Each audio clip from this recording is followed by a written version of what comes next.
Hoje em dia todos dizem arte isso, arte aquilo. Mas o que é arte para você? Vou falar de uma forma extremamente sucinta, né? E a arte para mim nada mais é que a linguagem de símbolos capaz de transmitir informações. Então eu acredito que a arte é toda aquela forma de materialização ou não materialização, né, de tudo aquilo que o ser humano sente, certo? De uma certa forma ele sente, logo ele consegue transmitir todo esse sentimento, toda essa expressão, como eu falei, por meio material ou imaterial. Cara, pra mim a arte é qualquer tipo de expressão de identidade humana, desde coisas extremamente elaboradas até coisas mais simples. Então qualquer coisa que você esteja expressando a sua identidade ali, pra mim é arte. E eu gosto muito de uma definição que o Oscar Wilde dá, que ele fala que a arte, ela por definição tem que ser inútil. Porque se ela tiver alguma utilidade, ela deixa simplesmente de ser identidade, ela vira utilidade. E aí eu gosto dessa ideia de que a arte, por definição, ela tem que ser inútil.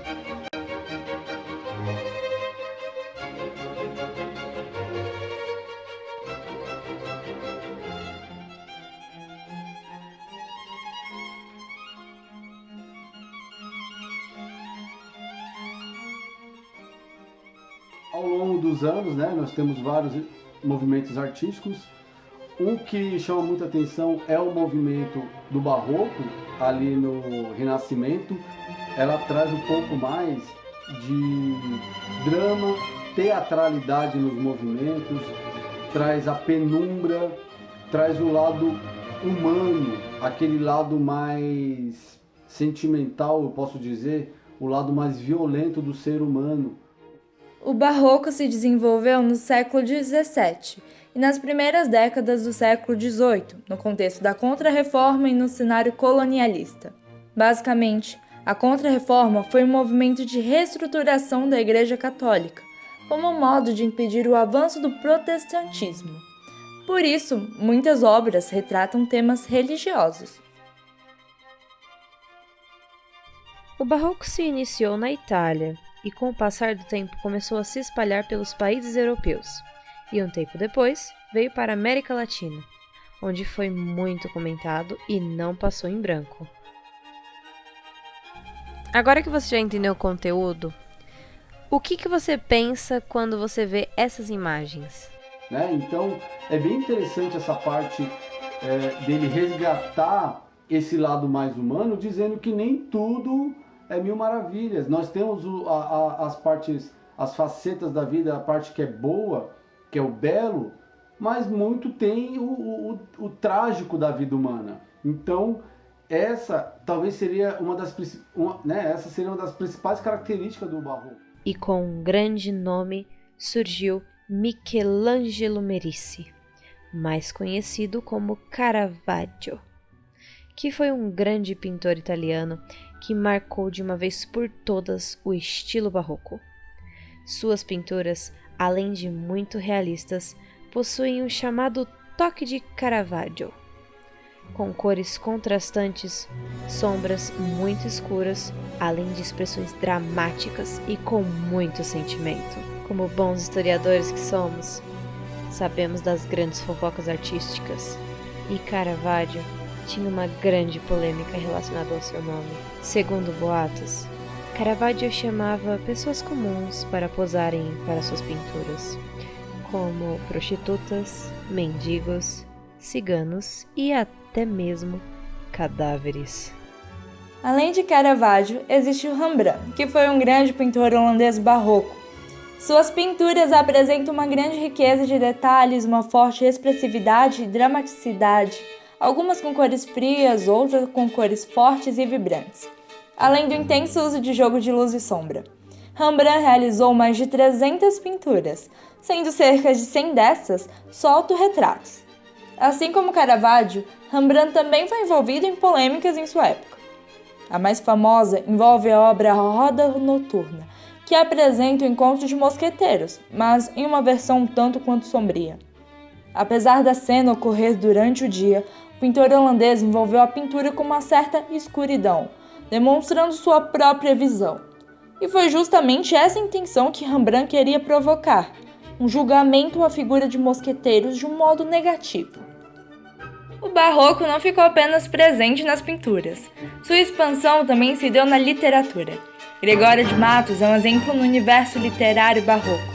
Nascido na Bahia, em Salvador, em 1623, ficou conhecido por mais de 700 poemas líricos, satíricos e até mesmo eróticos. Além de ser popularmente conhecido como Boca do Inferno, por fazer críticas ácidas à administração colonial. Além de Gregório de Matos, outro nome se destacou. O português Antônio Vieira veio com seu pai, que era um funcionário da coroa portuguesa, em direção ao Brasil, que na época era apenas a colônia de Portugal. Aqui, ele cresceu ensinando junto aos jesuítas.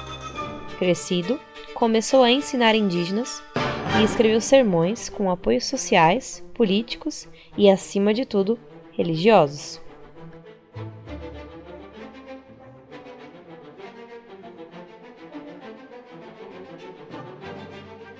Acho que a primeira coisa que eu reparo é no tamanho da precisão que a pessoa que criou esses lugares tem, sabe? Os detalhes deles são muito pequenos, eles são muito mínimos, sabe? Então eu acho muito legal essa ideia de que pra fazer um negócio desse, o cara ele tem que ter, cara, pensado em cada detalhezinho, cada mínimo detalhe que ele coloca ali no meio. Então eu acho que a primeira coisa que eu sinto é admiração por esse detalhismo todo. E acho que a segunda coisa que me vem à cabeça é a questão do respeito, da reverência. Eu acho que sempre que você está num lugar onde eles banjam muita riqueza, onde eles banjam muito poder, você acaba tendo esse sentimento de reverência, sabe? Independente de ser uma igreja, independente do que for, eu tenho essa sensação. Já nas esculturas barrocas, o movimento solto e vivo das figuras não falta. São marcantes o predomínio das linhas curvas, os gestos e os rostos emocionantes dos personagens. O nome marcante é Antônio Francisco Lisboa, conhecido como Aleijadinho. A maior parte de suas obras tem como foco a religiosidade, sendo simples, leves e dinâmicas. Essas obras se localizam no Santuário de Bom Jesus de Matozinhos, em Minas Gerais. Nesse santuário, ganham destaque cerca de 66 figuras da Paixão de Cristo, todas feitas de cedro. Assim como Aleijadinho no Brasil, a Itália também teve seu grande artista, chamado Gian Lorenzo Bernini, mais apelidado apenas de Bernini. Ele foi um artista de muitos talentos, entre eles desenhos, pinturas e um grande e especial talento no esculpo. Suas esculturas eram ricas em detalhes e vida, apresentando expressões exageradas, como gritos, tristeza exacerbada ou grande sofrimento. Bernini trouxe o ar religioso, porém de outra maneira. Ao invés do cristianismo, foi para o lado da religiosidade da Grécia. Você tem alguma ideia de como possa ser uma música do barroco? Cara, eu posso estar muito errado, mas me vem muito na cabeça canto gregoriano. Se você não conhece, Google, que é muito legal. Outra grande influência do barroco foi a música. Um dos mais conhecidos compositores foi Antonio Lucio Vivaldi, um italiano que ficou mundialmente conhecido por conta de suas inúmeras músicas. Apesar de não parecer, Vivaldi escolheu um caminho do sacerdócio, porém, acabou cedendo suas vontades pelo amor pela música e pela teatralidade. Sua obra mais famosa foi a coletânea de música chamada As Quatro Estações. Além dessa, haviam outros concertos e óperas que traziam o mundo religioso para dentro das melodias. Além de Vivaldi, o compositor Alessandro Scarlatti, também italiano, foi conhecido por óperas e obras religiosas. Por volta de seus 12 anos, o compositor foi enviado para Roma e lá foi influenciado por Bernardo Pasquini. Sua fama se destaca pelo seu desenvolvimento temático e harmonia cromática, além de suas músicas de câmaras, estas feitas para salas de visitas com um certo tempo limitado, as quais ele realizou mais de 600. Em contrapartida, escreveu poucas músicas orquestrais. Já referente às suas obras de sucesso, podemos citar La Griselda, e Telemaco.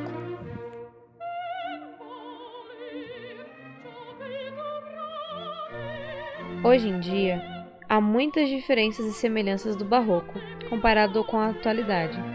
Por mais que as épocas estejam muito separadas pelo tempo, estamos a apenas um passo dessas obras.